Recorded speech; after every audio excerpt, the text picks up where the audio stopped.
হালান্ডকে আটকানোর জন্য অবশ্য যিনি থাকবেন আজকে মূল দায়িত্বে, সে আবার হালান্ডের সঙ্গে ধরুন প্রিমিয়ার লিগে তাকে বহু ম্যাচ আটকাছে আর্সেনালের গ্যাব্রিয়েল। ব্রাজিল নিয়ে অনেক আলোচনা হচ্ছে, তাদের মিডফিল্ডে একটা বড় ধরনের দুর্বলতা রয়েছে, ডিফেন্সেও আসলে খুব জমাট ডিফেন্স, সেটা অ্যাটলিস্ট হেক্সা মিশনে যারা এসেছে তাদের সাথে ঠিক যাচ্ছে না এরকম আলোচনা রয়েছে। নরওয়ের এগেনস্টে নামার আগে টোটাল প্রেডিকশনটা এরকম বলা হচ্ছে যে 65%-এর মতন সম্ভাবনা রয়েছে ব্রাজিলের। যতই তারা দুর্বল হোক, নরওয়ের অ্যাটাকিং লাইন যতই স্ট্রং হোক বা চমক জায়গা নিয়ে হোক, ব্রাজিলকেই ফেভারিট ধরা হচ্ছে। কিন্তু আলটিমেটলি ব্রাজিলের যে ছিদ্রগুলো রয়েছে সেটা নরওয়ে কতটা ভালোভাবে কাজে লাগাতে পারে এই দলটা নিয়ে?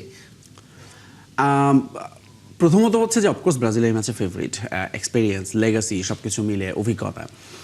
কিন্তু নরওয়ের সঙ্গে আপনি যদি এখন কাগজে কলমে ট্যাকটিক্স ওয়াইজ যান, তাতে মনে হবে যে নরওয়ে এই ম্যাচে আসলে বের হয়ে যাওয়ার খুব ভালো সম্ভাবনা আছে। আপনি যেটা বললেন যে ব্রাজিলের যে উইকলিংসগুলো, তার মধ্যে একটা হচ্ছে তাদের ডিফেন্স, মিডফিল্ড, এবং এই দুইটা জায়গাতে আপনি নরওয়েকে দুই দিক থেকে এগিয়ে রাখা যাবে। একটা হচ্ছে তাদের ফিজিক্যাল অ্যাবিলিটি এবং হচ্ছে তাদের ওয়ার্ল্ড কাপের পারফরমেন্স।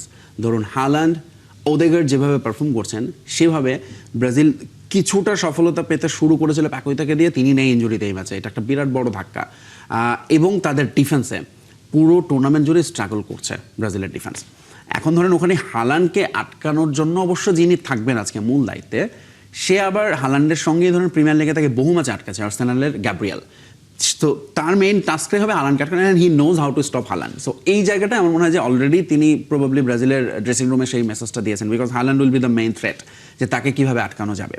কিন্তু অ্যাট দ্য সেম টাইম যেটা হচ্ছে প্রবলেম হচ্ছে ক্যাসেমিরো, কারণ ক্যাসেমিরোকে ওভারটেক করেই তাদের ডিফেন্স পর্যন্ত আসতে হবে, এবং সেই জায়গাটায় ক্যাসেমিরোকে খুবই খুবই আমি বলবো যে ফেইল মনে হয়েছে, স্পেশালি লাস্ট ম্যাচ। তিনি গোল করেছেন বটে, বাট ফার্স্ট হাফে ক্যাসেমিরো যে পরিমাণ ব্লান্ডার করেছেন, মিস পাস, বল হারানো, পিছিয়ে পড়া, এবং অফকোর্স বয়স আরেকটা ম্যাটার। আপনি যদি দেখেন ব্রাজিলের ডিফেন্সে গ্যাব্রিয়েল ছাড়া বাকি প্রত্যেকের, মার্কুইনোস, দানিলো, ফ্যাভিনো, প্রত্যেকের বয়সটা 30-এর ওপরে, এবং ফিজিক্যাল অ্যাবিলিটিতেও তাদের চেয়ে লম্বা, শারীরিকভাবে বেশি সমর্থ মনে হবে আপনার কাছে নরওয়ে ফুটবলারদের।